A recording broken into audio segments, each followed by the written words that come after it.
Welcome to Short Bible Messages again. My name is Wim Hoddenbach. In this video we start with an overview of the New Testament and especially about the Gospel of Matthew. For those who do not yet know this, the New Testament, the second part of the Bible, begins with 4 Gospels. We will explain the word gospel later on. These 4 Gospels are being followed by the Acts of the Apostles, the history of the first Christians and the first missionary journeys. Then we find several letters to churches and persons, and finally there's the book of Revelation, a prophetic book. But as I said, to start with, there are 4 Gospels. But as a matter of fact, there's only one Gospel. The word Gospel means the good news or good tidings. Here it is the good news about the coming of Jesus, according to the prophets. God himself would appear as a human being into this world. The prophet Isaiah said about it, "Behold, the Lord Jehovah will come with a strong hand, and his arm shall rule for him. Behold, his reward is with him, and his work before him." It's Isaiah 40, verse 10. And say to those of a hasty heart, "Be strong, fear not. Behold, your God will come." Then the eyes of the blind shall be opened, and the ears of the deaf shall be unstopped.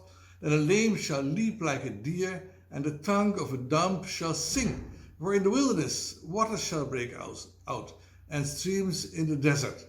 That's Isaiah 35, verse 5 and 6. And many words of these prophets were fulfilled. Not all. Some are going to be fulfilled in future. But the promised king, Jesus, he came. He was the Messiah, that's Hebrew, of the Jews.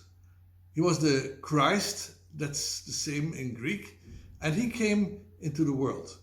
And by the way, he is not just a king, but he also will be a priest and a prophet, all in one person. But all this will only become apparent in the future. Well, this good news, the arrival of the king, this good news was written down by 4 selected authors. That is why there is the Gospel according to Matthew, according to Mark, according to Luke, and according to John. The first writer was Matthew. He was a tax collector for the Romans, and he had, before he followed our Lord Jesus Christ, like his colleagues in general, no good reputation at all. Now, what was his message? Well, he was given the task of showing the Jews that Jesus Christ was indeed the promised King of the Jews, promised by the prophets of the Old Testament. The kingdom. The word that characterizes this gospel is the kingdom. In this gospel, we read about the kingdom of heaven. That is the dominion of heaven over the earth. The heavenly king did come to earth. Isn't that great? Yes, it's great. But what happened to this great king? Well, that was less great.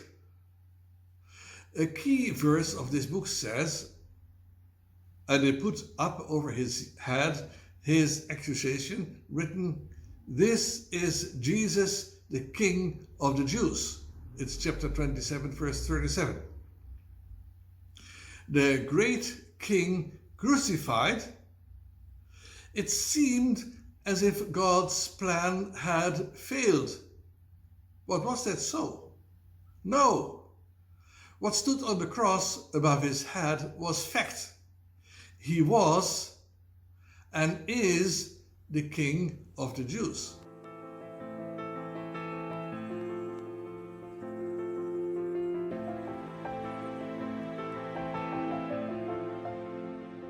Jewish Christians. Matthew wrote his gospel for Jewish Christians. Of course, they were asking themselves, what happened to the promised kingdom? God promised it to us in the Old Testament.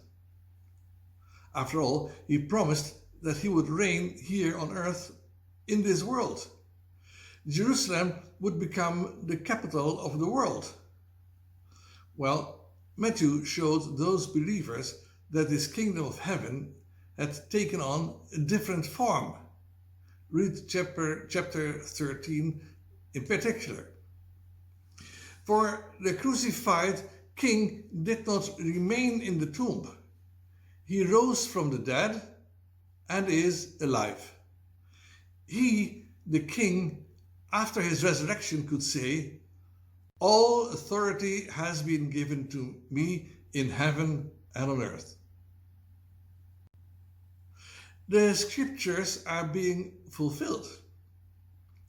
Before he was crucified, Jesus could say, "Do you think that I cannot now pray to my Father, and he shall presently give me more than 12 legions of angels?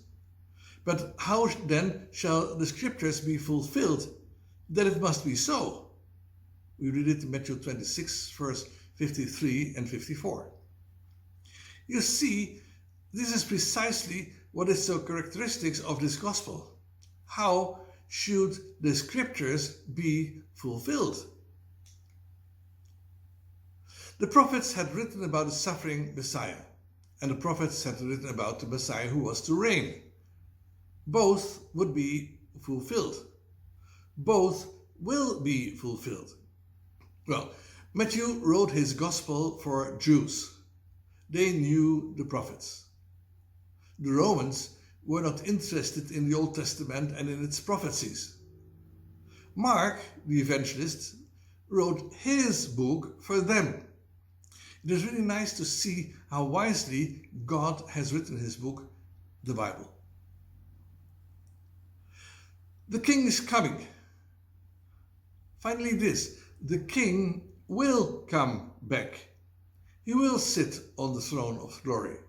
He will judge. Matthew 25 from verse 31. Are you ready to meet this king, this Lord? Or will he have to tell you someday, "Truly, I said to you, I don't know you"? It's Matthew 25 verse 12. Well, thank you for watching. Time is up. See you next time. Your Wim Hollenbach.